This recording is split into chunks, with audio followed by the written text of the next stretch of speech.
Muy bien, vamos a hacer este video que espero que sea muy corto para poder instruir acerca de la ubicación de datos en una tabla 2x2 cuando se trata de un problema, no, un ejercicio práctico.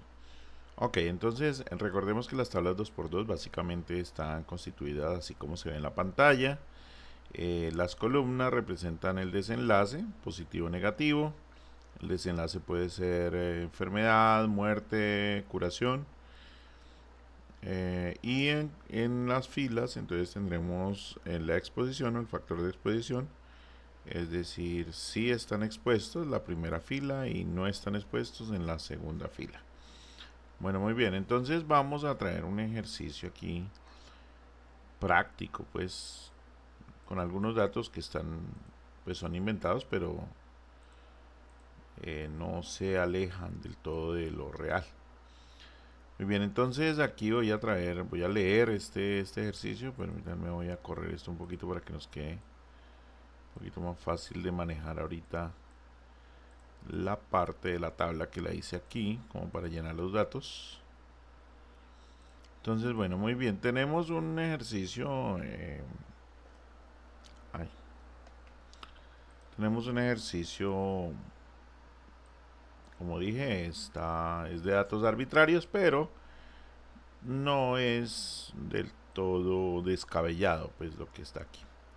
Muy bien, entonces vamos a leer, vamos a mirar de qué se trata. Dice, en un estudio de cohortes se siguió durante 2 años a 595 pacientes que habían recibido transfusiones de sangre y a 712 pacientes no transfundidos previamente.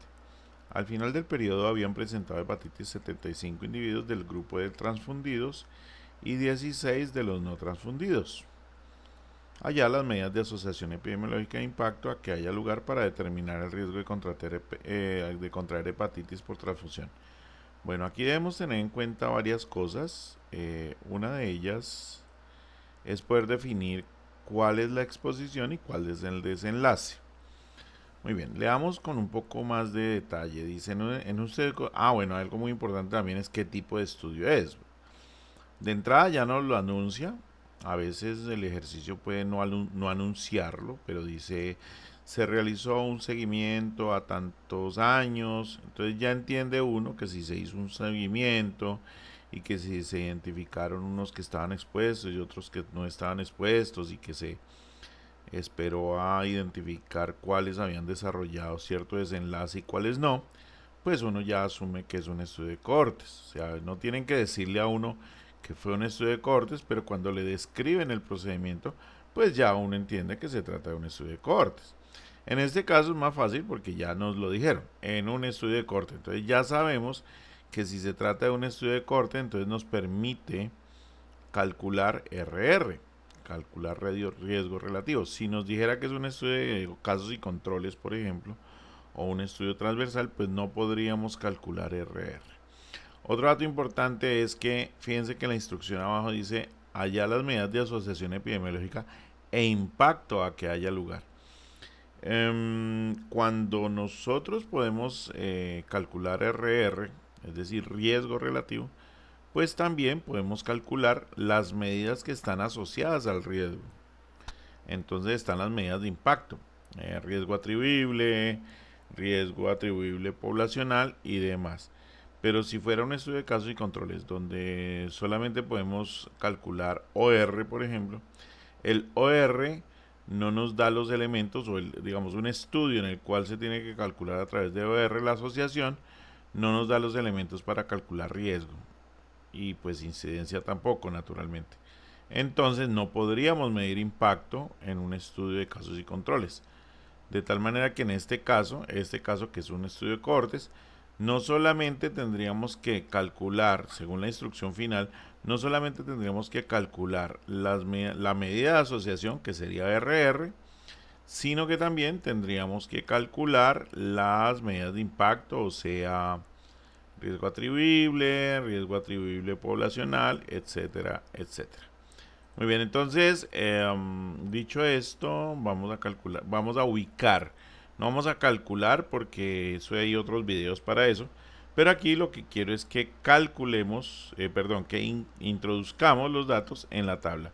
Les recuerdo que meter los datos en la tabla es una cuestión supremamente delicada porque si no se incluyen, si no se introducen de manera adecuada, pues todo el cálculo va a salir mal y pues no va a servir de nada. Entonces por eso este video es para poder de pronto trabajarle a eso un poquito. Muy bien, entonces ya sabiendo de qué se trata, pues lo importante aquí es que vamos a trabajar en la introducción de los datos. Dice, se siguió durante 2 años a 595 pacientes que habían recibido transfusiones de sangre y a 712 no transfundidos previamente. Al final del periodo habían presentado hepatitis 75 individuos. Muy bien, entonces lo que se puede entender aquí es que la exposición es la transfusión. Esa es la exposición. Entonces voy a cambiar aquí la palabra de exposición y voy a poner transfusión, porque esa es la exposición. Entonces tenemos los que sí fueron transfundidos y los que no fueron transfundidos, ¿de acuerdo? Entonces ya aquí tenemos la exposición. Y por el otro lado dice, habían presentado hepatitis 75 individuos del grupo de transfundidos y 16 de los no transfundidos. O sea que el desenlace fue la hepatitis. Entonces vamos a poner aquí en lugar de desenlace, vamos a poner hepatitis. Y en hepatitis, pues hay unos que sí padecieron hepatitis y otros que no padecieron, que no desarrollaron hepatitis. Muy bien, entonces vamos a meter los datos con los que contamos. Otra vez, esto tenemos que leerlo muchas veces para no irnos a confundir. En un estudio de corte se siguió durante 2 años a 595 pacientes que habían recibido transfusiones de sangre. O sea, el total de los que recibieron transfusiones fueron 595, es decir que esa es una marginal. Aquí entonces vamos a poner en la marginal de transfusión, aquí no tengo el cuadrito hecho, pero vamos a ponerlo aquí. Vamos a ponerle aquí 595. Esa es la marginal de los transfundidos, ¿listo? Entonces dice 595 pacientes que habían recibido transfusiones de sangre y 712, entonces vamos a meter aquí otra marginal que son 712. Aquí está la otra. 712 que no habían sido transfundidos. Listo, ya tenemos las marginales. Al final del periodo habían presentado hepatitis 75 individuos del grupo de transfundidos. Entonces ya tenemos aquí, miren, el grupo de transfundidos son estos 595 y nos dicen que 75 individuos del grupo de transfundidos habían adquirido hepatitis. O sea que aquí en este cuadrito, o sea en la A, vamos a poner 75. 75 del grupo de transfundidos y 16 de los no transfundidos. O sea, los no transfundidos son estos 712, pero de esos 16 desarrollaron la hepatitis. Entonces 16 que tuvieron hepatitis entre los que no fueron transfundidos.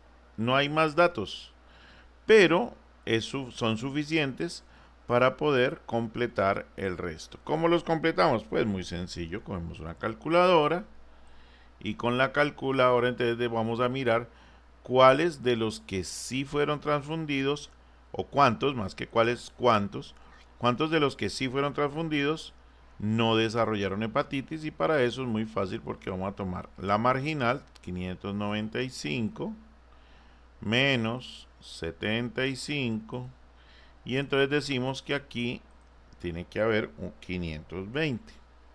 Ay, carajo. 520. Muy bien. Luego, entonces, lo mismo con el tema de los no transfundidos. Entonces vamos a ver que aquí hay 712 y de esos 712, 16 se enfermaron, menos 16. O sea que los que no se enfermaron de hepatitis y que no fueron transfundidos fueron 696. 696. Ahí verificamos con la calculadora y bueno, ahí tiene que dar. Ahora tenemos que mirar las marginales del desenlace, pero es supremamente fácil porque simplemente tenemos es que sumar estas dos o sea, A más C. Y A más C nos da 75 más 16. O sea que en total fueron 91 pacientes. 91 pacientes que desarrollaron hepatitis entre los transfundidos y no transfundidos, 91. Y lo mismo para acá, entonces vamos a ver que son 520 más 696 y eso nos da 1216. Muy bien, entonces aquí los que no desarrollaron hepatitis fueron 1216. Vámonos aquí más al céntrico. Muy bien, entonces la pregunta es, ¿y cuál es la N? Entonces la N, pues sencillamente 1216 más 91, eso nos da 1307. Ponemos aquí la N, 1307. ¿Ya? Y por las dudas, entonces vamos a verificar con las marginales de las filas. Entonces, las marginales de las filas son 595 más 712, debería dar 1307, efectivamente la N. Y ahí entonces ya tenemos los datos introducidos en la tabla 2x2 para proceder a hacer todas las operaciones. Espero que haya servido este video.